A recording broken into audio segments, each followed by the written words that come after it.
Hi, good morning to everyone. No? Today, no, ato lang i-share, no. Daghan man nangutana o nag-comment sa atong mga video na giunsa daw nato siya pag-monetize ang ato ang Facebook Reels, no. So despite og bag-o ra ta nag-reels og gamay ra ta og followers, no. Daghan kay mga comment, no, sa ato ang mga video.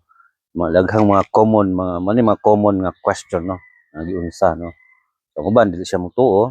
So katong dili motuo, so di nato siya pugso, no. So today to i-share, no. So before nato i-share, no, so magpasalamat dahil ta sa mga nag-follow sa atong Facebook account ug nag-like sa ato ang mga video, no. Gumikan sa inyo ha mga sir ug ma'am, naka-monetize ta sa ato ang Facebook page. Nakadawat tag commission, no. So last time atong commission nga dawat worth 88,000, no. So hopefully, no, naana po tay another commission ni Facebook, no.